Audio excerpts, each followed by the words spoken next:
fire, stone, and a spark of creativity. Today we're turning this handcrafted bowl into a tabletop fire feature that steals the show.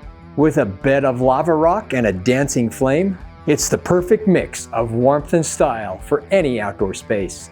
Once this flame is lit, it'll turn an ordinary evening into something unforgettable. Welcome to Timber West Design, where creative ideas are built to bring beauty and purpose to your space. The goal was to create a tabletop fire feature that feels like a natural stone centerpiece.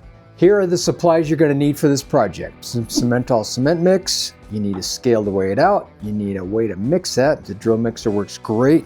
You'll need a mold. The mold files will be on my website, mold release. After that, you need some primer, some spot putty, and some sandpaper. Once that's done, you do a base coat, you do a top coat with the flex stone. You're gonna need a pie tin. You're gonna need some sort of mesh to hold the stone, and then you need some lava rock, but you could use some other decorative stone. And one more thing, don't forget the fuel. I like this bioethanol fuel, it works great. Here's the bowl shape I came up with, just a simple but sleek design. This size is too big for the 3D printer, so we have to cut it in a fourth section like so. And then we make a mold for the back, the outside. We'll make a mold for the inside section like that. They bolt together, make 4 total of each side, and we'll send this to the printer. I love watching my digital creation come to life with the 3D printer hard at work. Looking forward to seeing this one. The 3D printer's done with this project. We have 8 parts. We have an upper section and a lower section, so we'll start bolting these together when we get to that point, and we'll see you in a minute.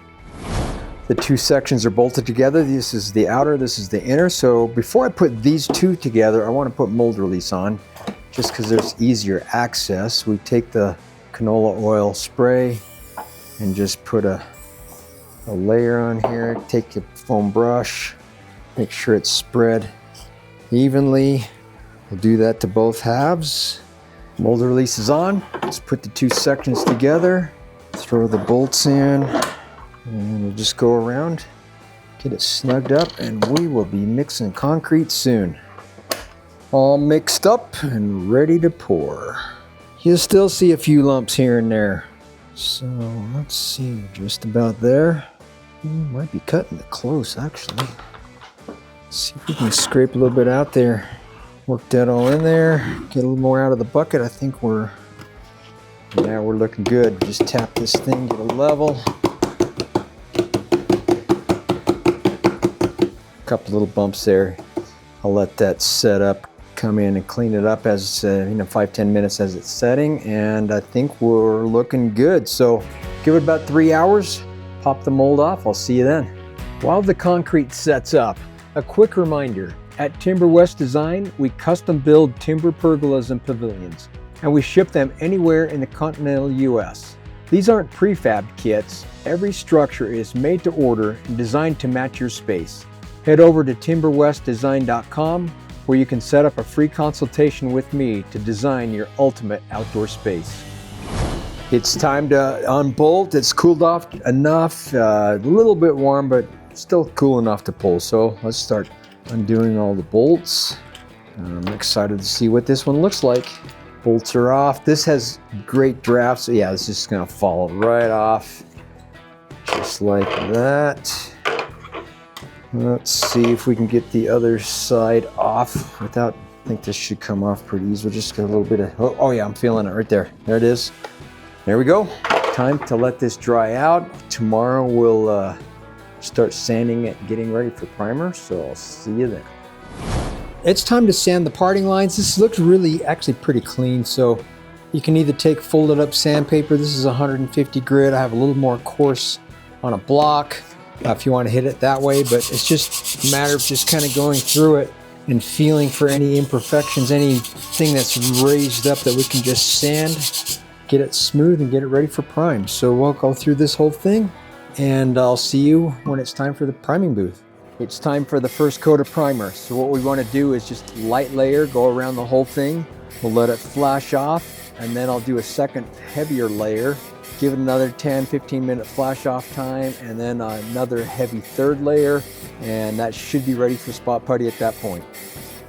The primer's dry. We're going to take some Bondo spot putty. I'm going to take a glove and just put a little bit of spot putty on your finger, and if there's a little void here and there, we'll just smear some putty in there, just something like that. I'll go through this whole thing. Any imperfections, we'll do that. We'll sand it with 150 grit sandpaper, and it'll go in the paint booth soon. The primer and spot putty are plenty dry by now, so we just take some 150 grit sandpaper, I fold it up, and we just go through it and sand it. So sand it till it feels smooth. I'm gonna put a textured paint on here, so it doesn't have to be perfect, but you want it to be pretty good, no glaring flaws. So we'll just kind of go through it, sand the whole thing, get it ready for paint. We're gonna do a little experiment today on color. I love these Flexstone colors from Rust-Oleum. This is a bleach stone color. The base dramatically changes how this looks. So I'm gonna do 3 different base test samples, and then we're gonna top coat it with this Flexstone, and you'll see the difference. And I don't know what I'm gonna pick yet. So we're gonna do these 3 and then we'll pick one. I'm gonna start with the white, just a light.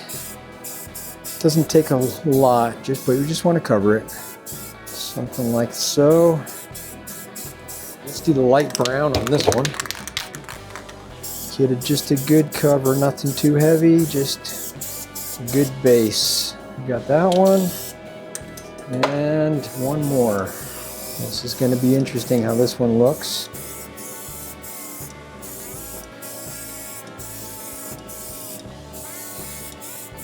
And that should do it. So I'll let these dry for a few minutes, well, probably an hour actually, and come back and we'll top coat these. We're gonna do a bonus color.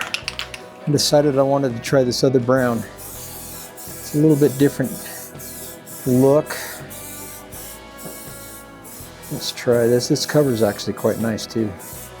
So there we go. Okay.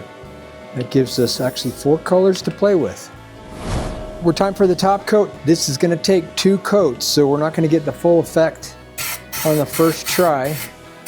We just kind of just light fog, and that's kind of it for the first coat. So that's what that looks like. We'll get the full effect on the second coat. Here's the next one. And this brown, that's looking good. I like that. I'm going to do this one.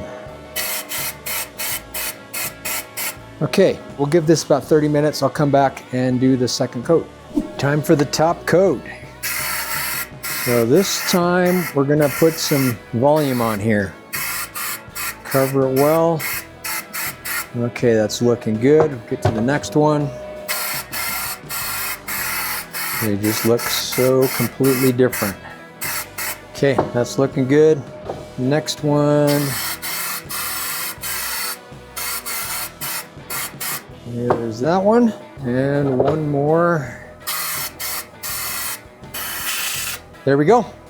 Okay, we're gonna let these dry and then we'll talk about them. Quality sleep is the foundation of our health. It influences how we think, feel, and perform. When we sleep well, we enjoy more energy and focus, stronger immune system, improved mood and mental clarity, greater resilience to stress. Imagine sleeping like a baby every night. Think what your life would be like if you could sleep deeper, stay asleep longer, and wake up feeling fully refreshed and rejuvenated every day. With Newcom's proven sleep protocol, you can enjoy the best sleep of your life with ease. The color test is dry and ready to show. So just to recap, we have this top coat. It's the Flexstone. I use the white base on this one. It's very light. The next one I use this base, and completely different with the same top coat. It's just a different look. This darker one like so, and then just a little bit of different shade of brown. I thought I would try it. There's not a big difference between these two. Just for comparison purposes, this is a combination I use a lot where I use this base with this different top coat and you get this look. It really shows the speckles and the the contrast nicely. And then this is what it looks like with a clear coat on top of it. So you get the flat look here and kind of a satin sheen with a clear coat.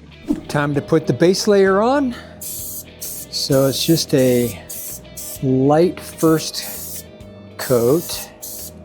Just kind of go around and hit everything just good and light. We'll go through it, let it flash off for 5-10 minutes, come down, do a second coat. Depending on how it's covering, it probably will do it, maybe a light third coat. Just have to see how the covering goes. So that's the next step. I'll see you at the first layer of top coat. This color actually looks pretty good just by itself, but we're still gonna top coat it. So here is our first layer. You just go light, just get a good covering, and don't try to get your full coverage in one hit. So we're gonna come back and do a second layer after this. We'll let it flash or dry out for maybe 30 minutes. And then I'll come back and do one more layer. We're ready for the final coat. So now it's just put a little bit heavier layer than the first. And this is your coverage coat. So you just cover it till it's to your liking. And just kind of go around this whole thing like so. It'll look great when it's done. Time for the clear coat.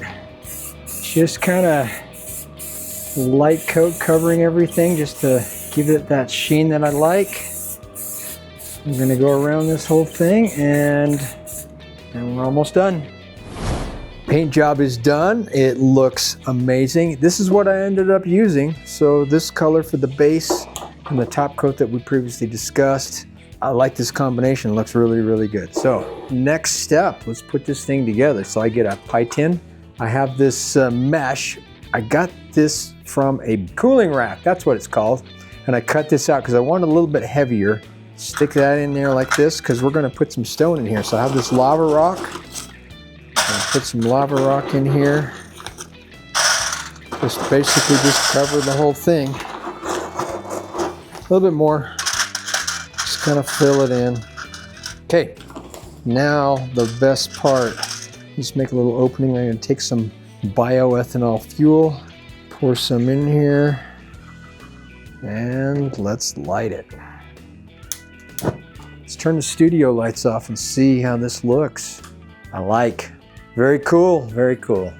And there it is. It takes some concrete, some lava rocks, some fuel. You got a nice fire for the evening. That's what I like about DIY. We can just take some basic materials like concrete and lava rock, make something functional and beautiful. So if you like this, don't forget to share, subscribe, and if you want to do some custom projects with me, I take on custom work as well. So we'll see you next time, and remember, creativity is just a 3D print away.